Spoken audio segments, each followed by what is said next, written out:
제가 돌리겠습니다. 그들이 이 말씀을 듣고 있을 때 주께서 비유를 하나 더 들어 말씀하시더라. 이는 주께서 예루살렘에 가까이 계심으로 그 사람들은 하나님의 나라가 당장 나타나는 줄로 생각하고 있었기 때문이라. 그러므로 주께서 말씀하시기를 어떤 귀인이 왕국을 받아서 돌아오려고 먼 나라에 가게 되었더라. 그리하여 자기 종 10명을 불러 그들에게 10문화를 주며 말하기를 내가 올 때까지 장사하라고 하였더니 그의 백성이 그를 미워하여 그의 뒤로 소식을 보내어 말하기를 우리는 이 사람이 우리를 통치하는 것을 원치 아니한다고 하더라. 그 귀인이 그 왕국을 받아서 돌아와 자기가 돈을 준 그 종들을 불러오라고 명하니 이는 각자가 장사를 하여 얼마나 벌었는가를 알고자 합니다. 본문의 말씀을 가지고 장사 잘 되십니까? 라는 제목으로 말씀을 전하겠습니다.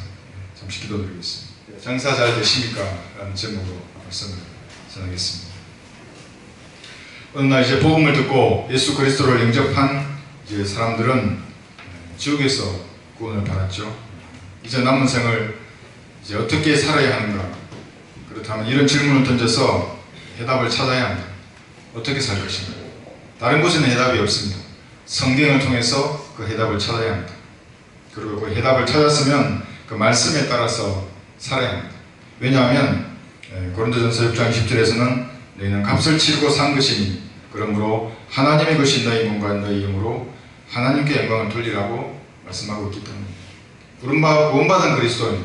구원받은 그리스도인은 자신의 것이 아닙니다. 자기 생각대로 삶을 살아서는 되지 않습니다. 하나님께 영광을 돌려야 하는 것입니다. 왜냐하면 예수님의 피값으로 우리는 지옥에서 건져냄을 받았기 때문에 그렇습니다.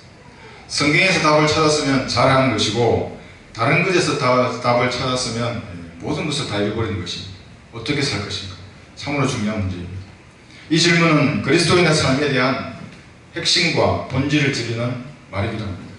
다른 사람도 마찬가지입니다. 구원받지 않는 사람들도 어떻게 살 것인가는 중요한 질문입니다.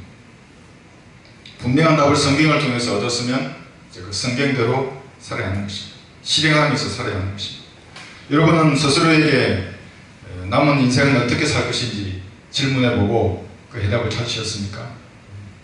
아니면 아직 진리를 발견하지 못했습니까? 해답을 발견했으면 이제 실행하면서 그리스도인답게 살아야 하는 것입니다. 세상 사람들은 유리하는 별들입니다. 인생의 목적과 방향을 찾지 못한 것입니다. 오늘은 이렇게 살고 내일은 저렇게 사는 것입니다. 그렇게 떠들어 다니시면 안 됩니다. 그리스도인들. 입술로만 그리스도인이라고 말하면서 열성을 부리지만 행위로는 부인하는 그런 종교인들 같이 살아서도 안 되는 것입니다. 그 사람들은 자기가 열매가 없기 때문에 항상 잎사귀를 무성하게 하는 것입니다. 그래서 자기 열매 없음을 그 잎사귀들로 연막을 치고 치장을 하는 것입니다. 우리는 그런 종교인들이 아닙니다. 디도서 1장 16절에서 이렇게 말씀하십니다. 그들이 하나님을 안다고 고백하나 행위로는 부인하나니 가증한 자요 불순종하는 자요 모든 선한 일에 버림받은 자들이라. 자기의 입술로 하나님을 믿는다고 말하면 하나님을 믿는 것입니까? 그렇지 않습니다. 행위로 부인하면 그 믿음은 아무도 알아주지 않는 것입니다. 오히려 하나님께서는 모든 선한 일에 버림받은 자들이라고 말하는 것입니다. 어떤 사람들은 하나님의 사에게 후원을 하거나 헌금을 해놓고 돌아서서 돌려달라고 하는 그런 사람도 있습니다. 그런 사람이 그리스도인이겠습니까? 마귀보다도 못한 행위인 것입니다. 마귀도 그를 비웃을 것입니다. 우리는 기분이 좋아서 후원하는 것이 아닙니다. 하나님의 일이라고 판단되기 때문에 물질을 기꺼이 자원한 마음으로 바치는 것입니다. 기분이 나쁘면 돌려달라고 하는 그런 것은 그리스도인의 자세가 아닙니다. 하나님 앞에 돈을 가지고 장난치면 여러분 어떻게 되겠습니까? 그 사람은 돈으로 말하는 것입니다. 하나님을 우습게 생각하면 주님도 그 사람을 하찮게 여기는 것입니다. 본문은 구원받은 이후에 어떻게 살아야 하는가, 여기에 대해서 주님께서 한 가지 비유의 말씀을 들어서 분명하게 말씀하고 있습니다. 여기 19장 누가복음 전반부를 보시면 삭개오가 구원을 받는 장면이 나옵니다. 이렇게 삭개오가 구원을 받았습니다. 그런 다음에 이제 주님께서는 이방인들의 화폐 단위인 이 문화, 영국의 단위입니다. 파운드를 가지고 장사하라고 비유를 들어서 말씀하고 있는 것입니다. 장사하러 가니까 여러분 보이는 물건을 장사하라, 그런 게 아닙니다. 보이는 물건이 아니라 보이지 않는 영원한 것을 장사해서 이익을 남기라고 말씀하십니다. 왜냐하면 주님께서 영원한 분이시기 때문에 영원한 것을 장사하라고 합니다. 제한되고 소멸할 것을 장사하라고 주님 말씀하지 않습니다. 고린도후서 4장 18절에서는 우리가 바라보는 것은 보이는 것들이 아니요 보이지 않는 것들이라. 이는 보이는 것들은 잠깐뿐이지만 보이지 않는 것들은 영원하기 때문이라고 말씀합니다. 그래서 이 영원한 것을 장사하라. 그래서 이익을 남기라고 말씀합니다. 그런데 이 이익이 단순한 이익이 아니라 여러분에게 통치권이고 유업이 됩니다. 그래서 이것을 장사하라고 하는 것입니다. 베드로후서를 잠깐 보겠습니다. 사람들은 눈에 보이는 물질이 영원하다고 생각합니다. 그러나 성경은 그렇게 말씀하지 않습니다. 베드로후서 3장 12절에는 분명하게 말씀하고 있습니다. 이 개념을 우리만 알고 있는 게 아닙니다. 제가 읽어보겠습니다. 하나님의 날이 오기를 고대하고 열망하라. 그때는 하늘들이 복수죠. 둘째 하늘, 첫째 하늘 마찬가지입니다. 불에 타서 녹아내리고 우주의 구성 요소들도 맹렬한 불에 녹아 내릴 것이나 우리는 그 약속대로 의거하는 새 하늘들과 새 땅을 기다리는 동 소멸해버리는 것입니다.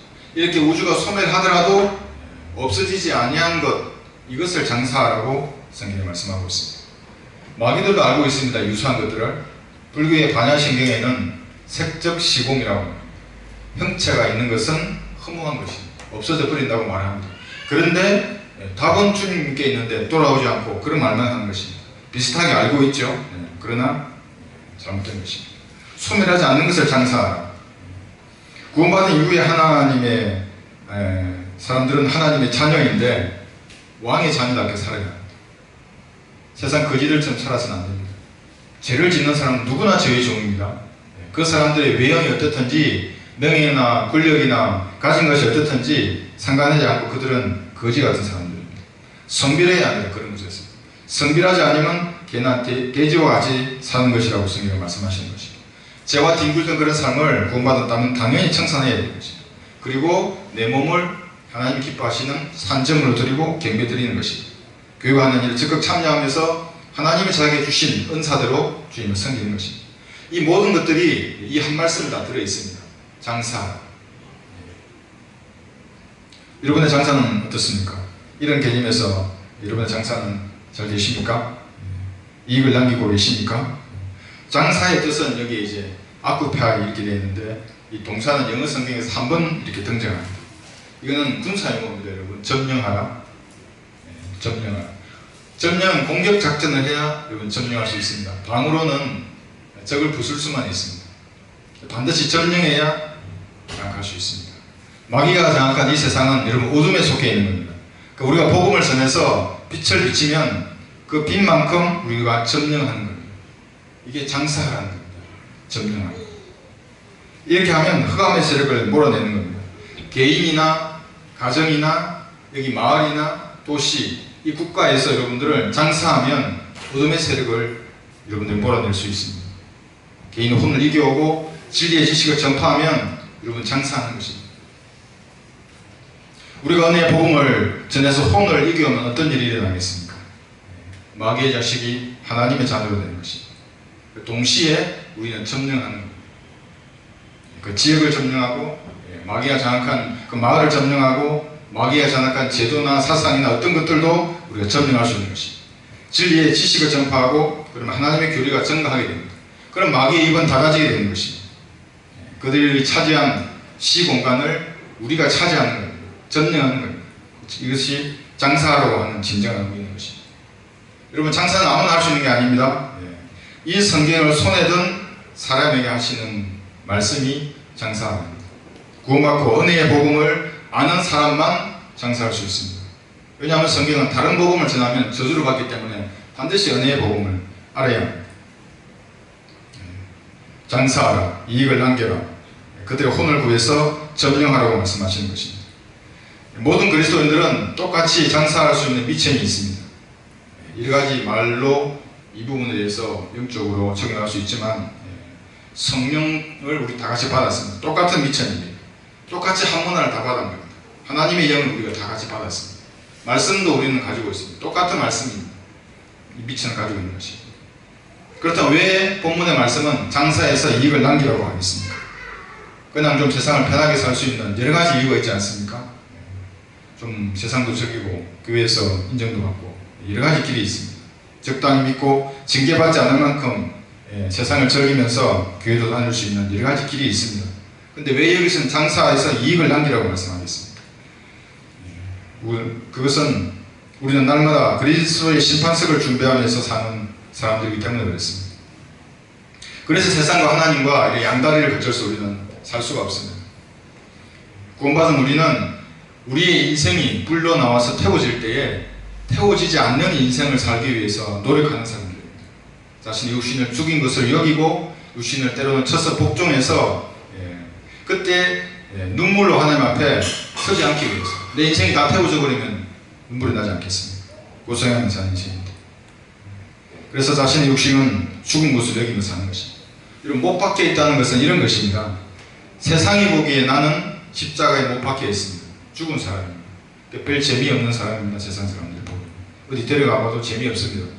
그 지옥을 얘기하고 죄를 얘기하는데 무슨 재미가 있습니까? 내가 보기에도 마찬가지입니다. 세상은 못 박혀 있는 거예요. 별 재미없습니다. 서로 시시한 관계입니다. 세상과 그리스도는 어울릴 수가 없는 관계인 것입니다. 못 박혀 있는 겁니다. 나도 못 박혀 있고 세상도 못 박혀 있고 우리는 세상에는 죽고 하나님께로 산자를 여기면서 사는 성경주를 믿는 사람들이기 때문에 썩지 않는 것을 위해서 장사해서 이익을 남기면서 살아야 합니다. 두 가지 심판대가 있습니다. 두 가지 그룹의 사람이 있습니다. 첫 번째 그룹은 백보자 심판입니다. 저주의 부활로 모두 쓸 것입니다. 그것은 자신 형체를 잃어버린 벌레와 같은 모습으로 우주를 창조하신 분 앞에 설 것입니다. 이제 마지막 변론의 기회가 주어질 때 뭐라고 변론할 수 있겠습니까? 하나님이 불의하고 자신이 어렵다고 무엇으로 그것을 입증할 것입니까? 검사가 노려보고 있는데 자기 모든 생각과 행위를 하는 검사 앞에서 모두 불못에 던져질 것입니다. 이 사람들은 장사할 수 없습니다. 영혼을 위해서. 다만 불못만이 예비된 것입니다. 그런데 그리스도의 심판석 앞에 설 이 사람들은 장사할 수 있습니다. 죄는 다 용서되었고 예수는 몸같이 이제 변모된 것입니다. 혼인식을 위해서 그리스도의 심판석에서 정과 주름 잡힌 것들이 다 불태워질 그때에 장사한 결과 회개를 보는 것입니다. 이익이 남으면 우리 유업과 통치권으로 받는 것입니다.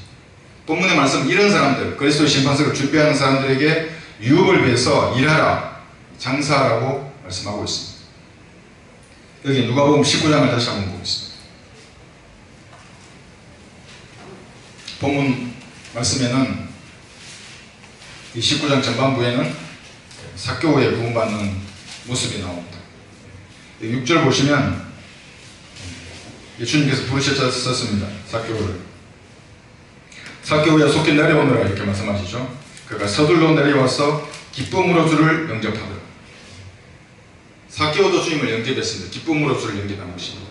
그리고 이어서 8절 보시면 삭개오가 이제 자기 행위를 고백합니다. 이렇게 하겠습니다. 이렇게 말합니다. 그러니까 예수님께서는 9절에서 예수께서 그에게 말씀하시기를 오늘 구원이 이 집에 이르렀으니 그도 아브라함의 아들이기 때문이라고 말씀합니다. 행위로 구원을 받는 거죠. 행위를 고백했기 때문에. 우리하고는 좀 다르죠. 아브라함을 아버지라 불러도 지옥에 간 사람이 있습니다. 누가복음 16장 그 부자는 아버지 아브라함이요 이렇게 말합니다.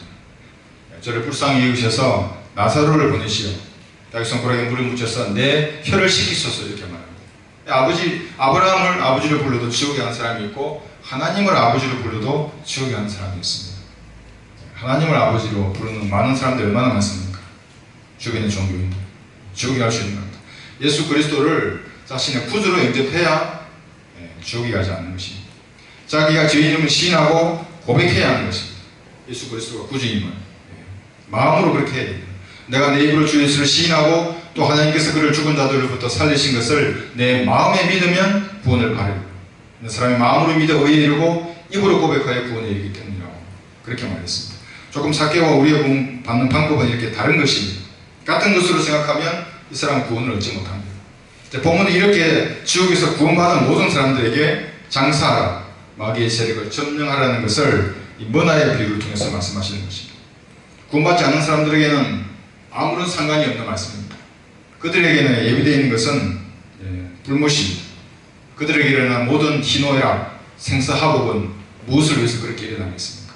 왜 사람들이 불행을 당하고 또는 행복하고 인생을 저마다 그렇게 살아가지만 그 모든 것들은 뭐냐면 구원을 위한 하나님의 마음문을 두드리는 것입니다.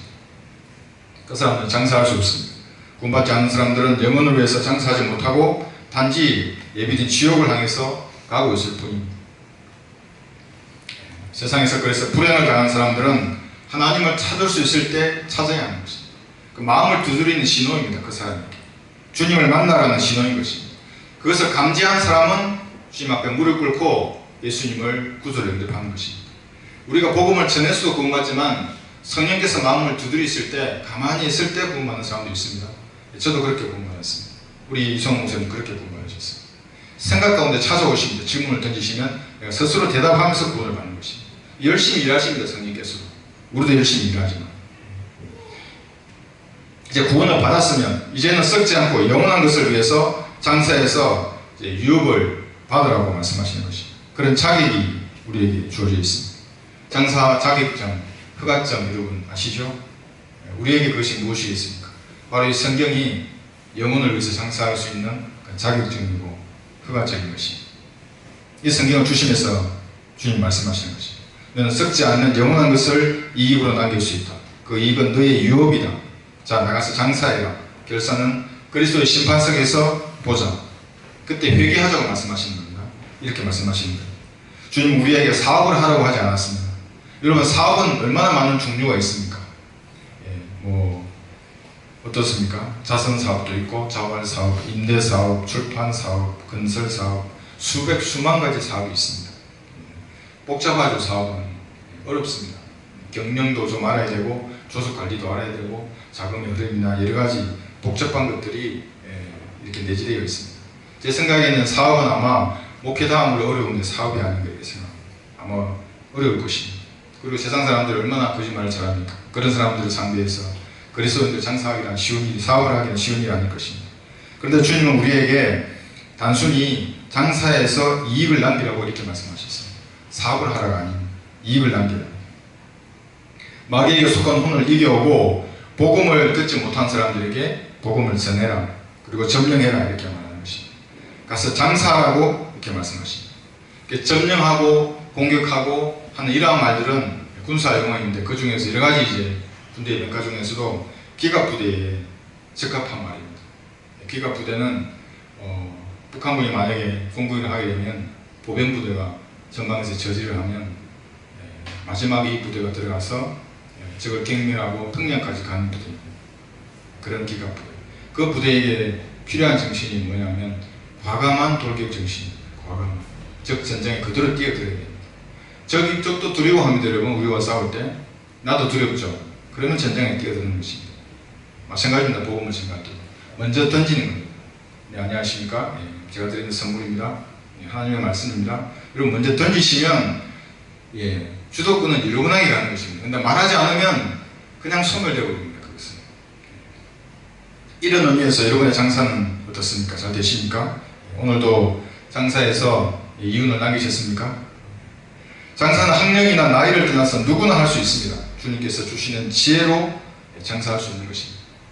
장사를 하는 것은 세상 사람들이 물건을 파는 그런 장사하고도 유사한 점이 많이 있습니다. 세상에서의 장사꾼이 자영업자 요즘 얼마나 힘들다고 뉴스가 많이 나옵니까?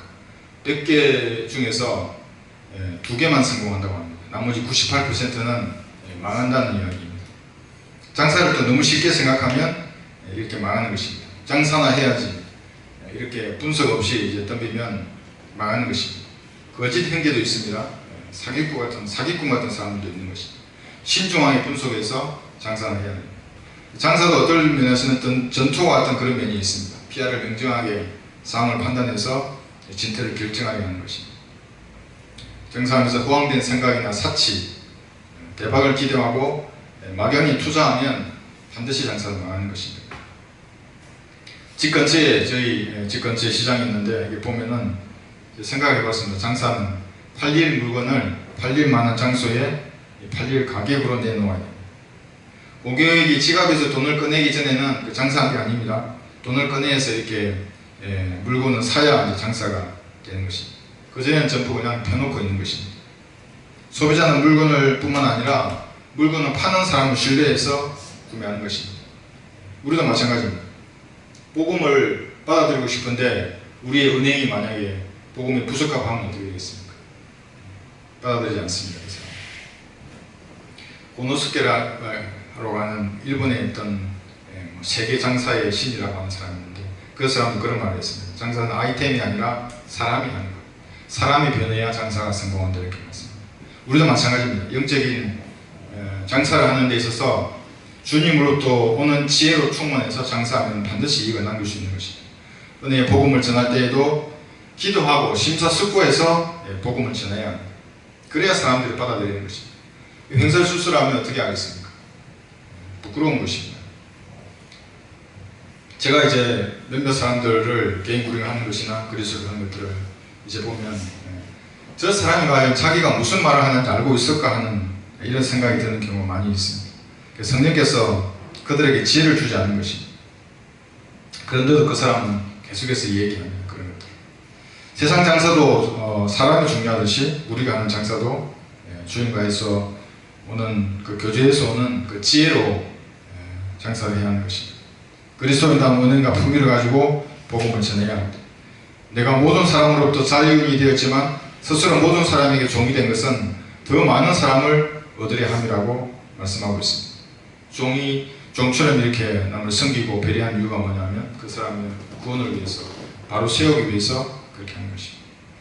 제가 이제 이번에 부채를 1000개를 만들어서 전국에 있는 분들에게 이제 특별히 이렇게 보내드리고 있는데 지역에 있는 어떤 분들은 제가 선물로 드리는 것임에도 불구하고 이제 계속 물질을 이렇게 후원하시는 분이 있습니다. 물론 감사하지만 이분들은 투자를 잘 하시는 겁니다.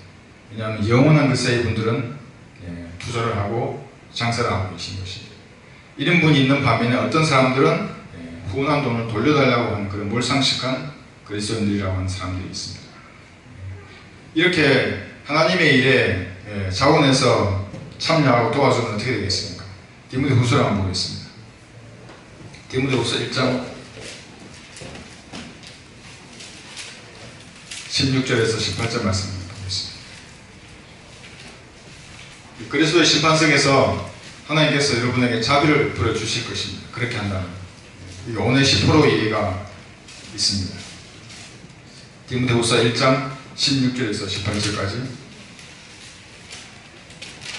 그래서 심판석에서 하나님께서 1대1로 이렇게 우리가 심판을 받을 때 우리가 이렇게 주님을 위해서 섬기고 사역에 동참한 것이 자비를 베푸는 하나의 원인이 됩니다.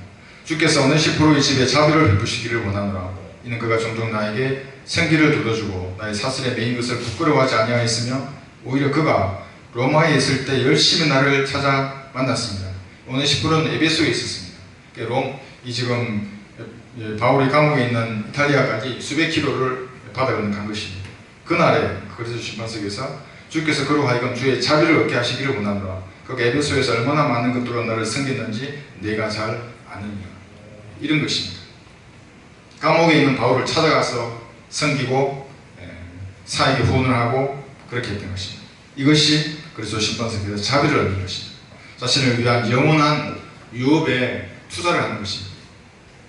그래서 그런 의미에서 보면 장사가 무엇이겠습니까? 오네시포로처럼 순수한 마음으로 하나님의 사역에 동참하고 지원하고 후원하는 것입니다. 그러면 그것이 그리스도 심판석에서 하나님의 자비를 얻고 주님께서 회개하실 때 일단 수익을 잡히는 것입니다. 이것을 우리가 알기 위해서는 교리적으로 조금 분별할 게 필요합니다. 누가복음 19장에서는 문화의 비유를 써서 말씀하시지만 마태복음 25장에서는 달란트의 비유를 사용하십니다. 서로 다른 대상이고 다른 비유입니다. 마태복음 25장을 잠깐 보겠습니다. 이 구절을 모르는 제도화된 교인들은 마태복음 25장을 교회 시대 우리에게 적용해버리면 14절부터 보시면 행위를 잘못하면 지옥에 간다는 교리를 만들어내는 것입니다. 그런데 성경은 그렇지 않습니다. 마태복음 25장 14절에서 18절을 보시면 천국은 마치 어떤 사람이 먼 나라로 여행하면서 자기 종들을 불러 그들에게 자기 재산을 맡기는 것과 같으니라. 그가 각자의 능력에 따라 한 사람에게는 5달란트, 또 한 사람에게는 2달란트를, 또 다른 사람에게는 1달란트를 주고 곧 여행을 떠났더라. 이렇게 하면서 이제 말씀하십니다. 이제 결과가 어떻게 되냐면 25절부터 보시면 그러므로 이제 결과가 돌아왔습니다. 돌아와서 이 사람이 어떻게 되냐면 25절부터 그러므로 두려워서 가서 땅 속에 당신의 달란트를 숨겨 놓았나이다. 보소서 주인님의 돈을 가지소서라고 하니 그의 주인이 대답하여 그에게 말하기를 악하고 게으른 종아 너는 내가 심지 않은 곳에서 거두고 뿌리지 않은 곳에서 모으는 줄로 알았으니 그렇다면 내가 마땅히 내 돈을 환전상에 맡겨서 내가 돌아왔을 때 내가 원금을 이자와 함께 받게 해야 했으리라. 이렇게 말씀하십니다. 그리고 쭉 보시면은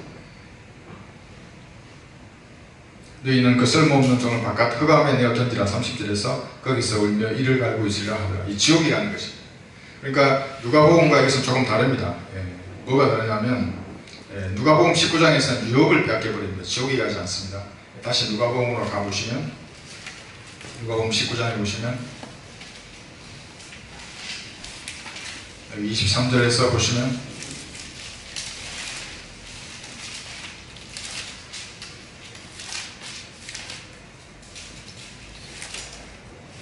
26절까지 그렇다면 너는 어찌하여 내 돈을 은행에 맡기지 아니하였느냐. 그랬더라면 내가 와서 이자와 함께 원금을 청구하였으리라고 하더라. 주인이 곁에 서 있던 사람들에게 말하기를 그에게서 그 한 문화를 빼앗아 10문화를 가진 사람에게 주라고 하니 그들이 주인에게 말하기를 주여 그에게는 10문화가 있나이다 라고 하니 내가 너에게 말하거니와 가진 사람은 받을 것이지만 갖지 못한 사람은 가진 것마저 또 빼앗기리라. 이렇게 했습니다. 그러니까 통치권을 빼앗기는 겁니다. 이 지금 누가복음에서는. 마태복음은 완전히 다르죠. 이것을 교회시대 우리에게 적용해서 행위구원을 주장하면 이단이 되는 것입니다. 원금과 이자를 지금 동일하게 나옵니다. 본문에서. 그래서 주님은 자본가라고 말씀하십니다. 회계를 아시는 분입니다. 회계학을 아시는 분입니다. 회계를 할 때 수익, 비용을 이렇게 말하지 않습니까? 이렇게 차변, 대변 이렇게 해서 비용의 항목들을 쭉 구성하는데 주님 그걸 아시는 분입니다. 그리스도 신번석에서 여러분은 주님과 함께 회개를 하는 것입니다. 여러분의 행위들을 수익과 비용으로 나누고 이익이 있는지 없는지를 결산을 하게 되는 것입니다. 이 회개는 돌아서는 그 회개가 아닙니다. 여러분의 모든 행위들, 구원하고 섬기고 기도하고 그런 것들 모든 일이 장사에 포함되기 때문에 회개를 받는 것입니다. 빌립보서 4장 16절에서 18절까지 이렇게 말씀하십니다. 이 구절에서는 이제 어떤 것이 장사인지를 명확하게 말씀하고 있습니다.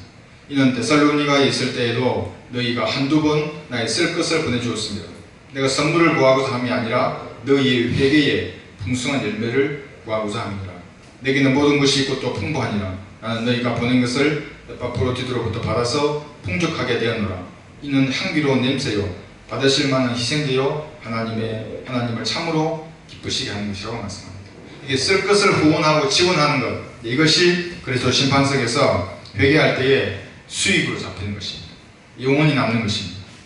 여러분이 장사하는 것이고 향기로운 냄새요 희생되라고 말씀하고 있습니다. 하나님을 참으로 기쁘시게 하는 것입니다. 이것이 여러분이 자비를 얻게 하는 것입니다. 히브리서 4장 13절에도 말씀하십니다. 그 어떤 피조물도 그분 앞에 나타나지 않는 것이 없나니 오직 만물이 우리가 회개해야 하는 그분의 눈앞에 벌거벗은 채로 명백히 드러나게 되느니라. 여기 회개입니다. 수익과 비용, 여러분의 행위가 그렇게 결산을 받는 것입니다.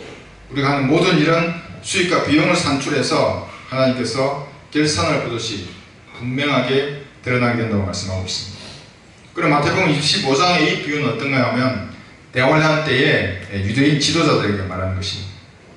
그들이 만약에 대환란 때에는 그 사람들이 하나님으로부터 받은 은사, 표적들을 행할 것입니다. 그런데 핍박이 두려워서 행하지 않으면 예수님 재림하신 것들은 지옥에 간다는 그런 내용인 것입니다. 여러분 대환란의 교리는 너무나 완벽합니다. 우리하고 다릅니다. 행함이 없으면 죽은 믿음이고 지옥에 가는 거거든요. 휴거되지 않고 남은 사람은 믿음을 행함으로 입증해야 하는 것입니다. 목을 걸어야 하는 것입니다. 사망에 이르는 죄도 있고 물론 지금 그런 게 없습니다. 지금처럼 자백하면 용서되고 그런 시대가 아닌 것입니다. 주의해야 하는 것입니다. 그래서 우리나라 사람들에게 단지 믿음으로 구원받으라고 관건하고 외치는 것입니다. 휴구되지 못하고 이 땅에 남는 사람들의 그 비참한 상태를 알기 때문에 조롱과 비난을 감수하고 열심히 장사하는 것입니다. 이런 의미에서 여러분의 장사는 어떻습니까? 잘 되십니까? 마태복음의 달란트 비유는 교회시대 그리스도인에게는 교리적으로 적용할 수는 없지만 영적으로 교훈을 얻을 수 있습니다. 교회시대 우리에게는 은사를 주셨습니다. 고린도전서 12장을 보겠습니다. 장사할 수 있는 많은 미천을 주님께서 저희들에게 주셨습니다. 고린도전서 12장 4절부터 보시면 6절까지만 보겠습니다. 12장 4절 고린도전서입니다. 다양한 은사들이 있으나 성령은 동일하며 다양한 봉사들이 있으나 주는 동일하며 다양한 역사들이 있으나 모든 것 안에서 모든 것을 역사하시는 하나님은 동일하십니다. 다양한 은사가 있는 것입니다. 가르치는 은사가 있습니다. 헌신하면 쟤는 이 은사로 바뀝니다. 우리 가운데도 있습니다. 가르치는 은사를 가지신 분. 저는 모든 사람이 자기가 만든 전도지를 사용하기를 바랍니다. 초안이라도 가져오시면 제가 잘 만들어 드립니다. 그래서 그 전도지로 다른 사람을 구령하고 양육하시기를 제가 바라는 것입니다. 어떤 형제님이 이제 지난번에도 전화하셨는데 이번에도 전화를 하셔가지고 전도지를 좀 만들어 달라고 하시면 초안을 만들어 주시면 제가 기도하고 기쁜 마음으로 만들어 드립니다. 아무리 바빠도. 왜냐하면 본인의 그 생각이 묻어나 있는 겁니다. 삶의 연륜이 거기에 묻어나 있고 자기의 어떤 신앙의 그 색깔이 묻어나 있습니다. 알기 쉬운 비유가 나와 있고 그것으로 다른 사람에게 불행하면 쉽게 개선당하는 것입니다. 그런 은사들이 있고 봉사하는 은사가 있습니다. 그래서 이 봉사하는 은사는 교회의 덕을 세워줍니다. 우리도 마찬가지입니다. 보이지 않는 손길들이 얼마나 많이 있습니까? 청소하고 식사를 준비하고 차량을 운영하는 이 모든 것들. 또 구령을 더 잘하는 사람들이 있습니다. 다른 사람들에 비해서. 죄인들 앞에 서면 이 샘솟듯이 예화가 나오는 그런 경우가 많이 있습니다. 유튜브에 구령한 간증을 보고 제가 이제 며칠 전에 또 카톡으로 받았는데 손으로 써서 그것을 열심히 공부해서 적용하는 어떤 분의 간증을 제가 들었습니다. 그래서 제가 여러분 구령한 간증을 땅에 묻어두지 말고 이렇게 주님 앞에 드리라고 하는 거예요. 그게 올리는 겁니다. 그렇게 한글로 올리도 되고 영어로도 올릴 수 있습니다. 그 은혜의 복음을 모르는 분은 그것을 통해서 배우시는 겁니다. 그러면 여러분 장사를 잘하는 것입니다. 찬양의 탤런트가 있는 분이 있습니다. 이 찬양도 저 혼자 듣기에 정말 아까운 찬양들 많이 있습니다. 이것도 올려서 여러분들이 장사할 수 있습니다. 제가 설교의 찬양을 제 유튜브 다른 채널에 올릴 때 많은 분들이 댓글에 남겨주셨습니다. 정말 기대되는데 요즘 왜 안 올리냐고 그렇게 하신 분도 있는데 제가 올린 찬양이 어떤 분이 그 찬양을 듣고 감동을 받았다. 그럼 여러분 장사하는 겁니다. 헌신을 다짐했다. 장사하는 겁니다. 구령 간증도 마찬가지입니다. 어떤 분이 보고 배워서 다른 분에게 썼다. 그럼 여러분 장사하시는 것입니다. 그러니까 저는 지금도 장사가 돌아가고 있습니다. 인터넷상에서. 여러분도 그렇게 했으면 좋겠습니다. 섬기고 위로하는 은사가 있어서 형제나 자매들에게 덕을 시하는 분도 있습니다. 이 모든 것을 주님께서는 보상해 주시는 것입니다. 여러분은 모르시지만 그것은 여러분 장사를 하는 것입니다. 이런 의미에서 여러분의 장사는 어떻습니까? 이익을 내고 있습니까? 아니면 땅속이나 손수건에 쌓여 있는 것입니까? 심지어 자신이 가진 은사로 박해를 받아야 하는 상황이 올 수도 있습니다. 북한의 보고만 어떻습니까? 죽고 간 2,500만 명에게 빛을 줄 것인가? 이 말씀은 우리 한글 김재인 스님입니다. 이 전도지를 저들에게 주어서 북한 사람들에게도 기회를 줄 것인가? 저는 네, 줘야 합니다. 이렇게 얘기했습니다. 어떤 자들은 아니요라고 하는 사람도 있습니다. 물론 그럴 수 있습니다. 또 어떤 분들은 자원해서 동참하기도 합니다. 함께 하시는 이분들은 장사를 잘 하시는 분들입니다. 북한 복음화에 대한 나의 재능과 은사는 분명합니다. 저는 피할 수가 없습니다. 만약 저의 재능과 은사로 박해를 받아야 한다면 저는 절거히 감수할 것입니다. 여러분은 어떻습니까? 구령의 은사나 가르침이나 성김이나 찬양이나 여러분이 가지고 계신 그 은사를 통해서 만약에 고난을 받아야 한다면 어떻게 하겠습니까? 여러분 중에 만약에 설교자가 나와서 저에게 행동의 자유가 보장이 되면 그때는 주님께 받은 이 은사를 통해서 저는 기꺼이 고난을 받을 것이고 회피하지 않고 제가 주신 확신대로 복음을 전파할 것입니다. 기도해서 환경이 조성되는 대로 적의 진지를 돌파할 것입니다. 저는 우리의 조국, 나의 조국을 마귀의 손에 이대로 빼앗기지 않을 것입니다. 지금 이들은 반헌법적인 명령을, 행정명령을 내린 것입니다. 표현의 자유를 명백하게 침해하는 것입니다. 하나님께 정면으로 대항하는 자들입니다. 저는 기도로 이 사람들을 주님 앞에 맡길 것입니다. 마태복음의 달란트 비유는 교회 시대 그리스도인이 아니라 휴거되고 이 땅에 이제 대환란이 시작되면 유대인 종교 지도자들에게 하시는 말씀입니다. 거짓 목자, 사꾼 목자, 겁쟁이들에게 하시는 말씀입니다. 그러면 마태복음 25장의 이 달란트 비유는 우리에게 영적으로 많은 교훈을 주고 있습니다. 우리가 가진 재능과 은사, 이 달란트들로 장사를 하는 것입니다. 어떻게 장사를 해야 되겠습니까? 장사의 목적은 이익을 남기는 것입니다. 사업처럼 거창한 경영 계획이나 어떤 지식적인 것, 학문이 필요한 것이 아닙니다. 단순히 이익을 남기라 이렇게 말씀하십니다. 하나를 판매하면 장사는 성공한 것입니다. 많이 판매하면 대성공했죠. 판매할수록. 몇 명을 구ring했다. 그래서 횟수를 말하는 것이 아니라 헌금을 얼마를 했다. 금액을 말하는 것이 아닙니다.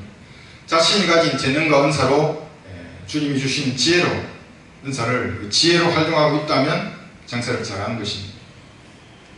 자신이 정한 장사의 수단과 방법이 있습니다. 그럼 편안하고 안전하게 장사할 수 있습니다. 자신이 정한 그 신앙의 울타리를 벗어나지 않고 그 안에서만 장사하는 것입니다. 그러면 장사의 이익도 그 안에 머물 수밖에 없습니다. 그리고 벗어나지 못합니다. 그런데 이제 주님과의 교제에서 오는 지혜로 장사하는 사람은 완전히 다릅니다. 육신적인 눈에는 위험하고 어리석게 보일 수 있습니다. 그런데 그렇게 지혜로 장사하면 여러분 비약적인 이익을 남길 수 있습니다. 이 비약적이란 말은 인간의 경험과 지혜를 초월하기 때문에 그렇습니다. 그리스도의 심판석에서 받을 그 회개를 생각한다면 주님이 주신 지혜로 장사해야 하는 것입니다. 이 지혜는 성경을 읽고 주님과 1:1로 교제하면 누구에게나 주십니다. 야고보서 1장 5절에서는 너희 중에 누가 지혜가 부족하면 모든 사람에게 아낌없이 주시고 꾸짖지 아니하시는 하나님께 구하라. 그러면 그분께서 주실 것이라 이렇게 말씀하십니다. 이 지혜로 장사해야 하는 것입니다. 육신적인 자들은 절대 이해하지 못합니다. 조롱하거나 비웃기도 합니다. 북한의 복음을 전하는 수단과 방법에 대해서는 어떤 사람들은 전혀 이해하지 못하고 사역을 방해하고 거짓을 퍼뜨리고 그렇게 하는 것입니다. 이 정권은 언론, 경찰, 군대까지 동원해서 이 사역을 방해하고 있습니다. 거짓 형제와 자매를 이용해서 사역을 방해하고 있습니다. 그런데 결국 하나님의 어리석음이 인간의 지혜를 무너뜨릴 것입니다. 고린도전서 1장 25절 하나님의 어리석음이 사람들보다 더 지혜롭고 하나님의 연약함이 사람들보다 더 강하기 때문이라 말씀하십니다. 우리는 성령께서 주시는 지혜와 능력으로 장사해야 합니다. 이런 의미에서 여러분의 장사는 잘 되십니까? 이익을 남기고 있습니까? 우리는 모두 같은 장사 미션을 받았습니다. 에스겔 36장 27절에서는 이렇게 말씀하십니다. 다 같이 한번 찾아보겠습니다. 에스겔 36장입니다.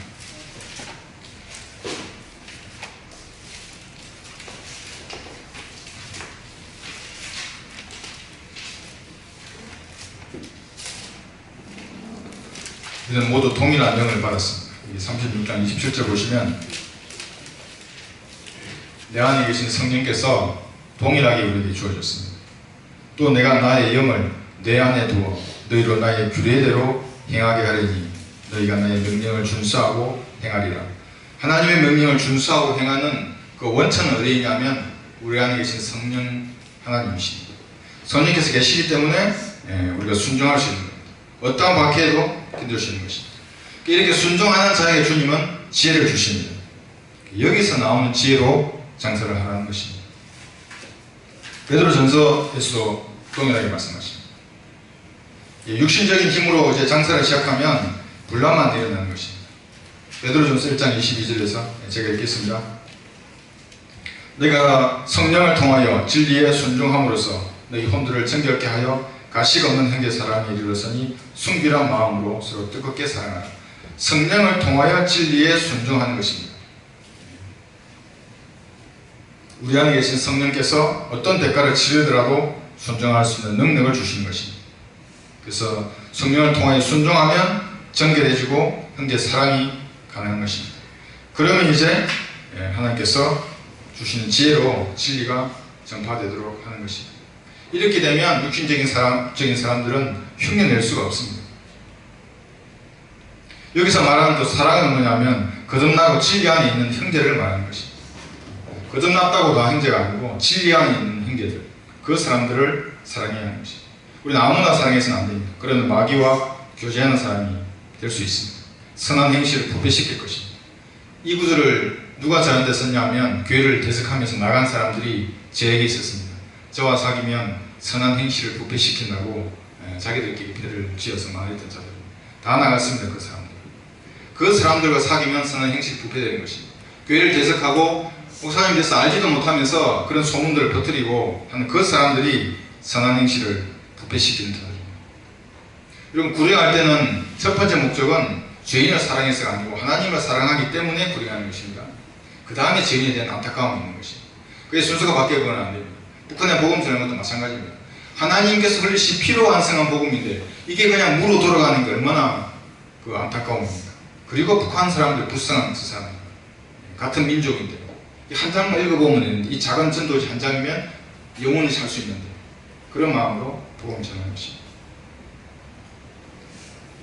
그리스도인이라고 말하는 사람들이 어떤 열성을 낸다고 해서 모두 교제하면 안 됩니다. 그들의 은행의 결과를 관찰해서 성경적이면 사랑하고 같이 기도하고 교제하는 것입니다. 형제 사랑이라고 하는 이 고귀한 덕목을 이익을 위해서 사랑하는 사람들이 있습니다. 제가 들었습니다. 그 사람들. 그렇게 해서는 하나님께서 그 동기를 아시는데 어떻게 축복을 하겠습니까? 그러니까 잠언을 읽지 못하는 겁니다. 잠언을 읽으면 어떻게 견디겠습니까? 고린도전서 2장 9절에서는 이렇게 말씀하십니다.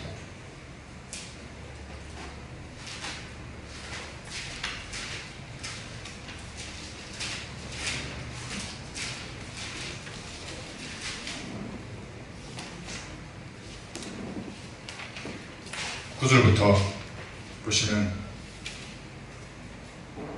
그러나 기록된 바와 같으니 하나님께서는 자기를 사랑하는 자들을 위하여 예비하신 것들은 눈으로 보지도 못하였고 귀로 듣지도 못하였으며 인간의 마음속에 들어온 적도 없느니라 한 것이라.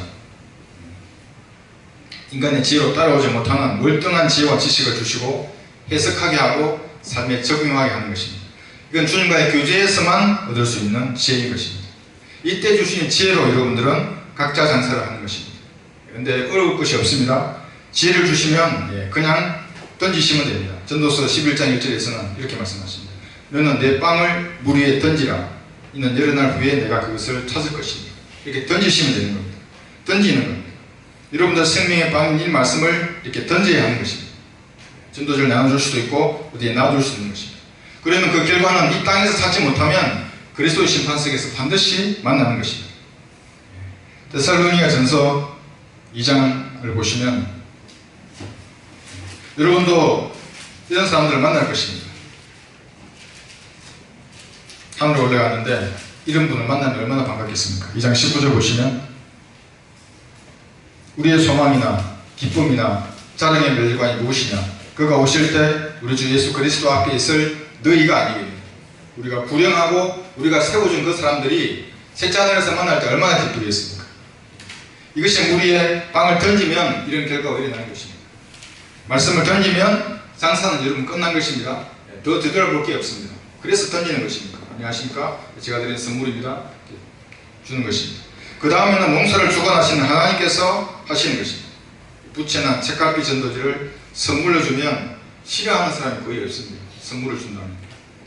제가 드린 선물입니다. 제가 선물을 드리고 싶습니다. 그렇게 하고 드리는 것입니다. 그냥 말씀을 뿌리면 되는 것입니다. 뿌려진 말씀을 주님께서 적합한 용도로 사용하십니다. 이사야 55장 11절에서 이렇게 말씀하십니다.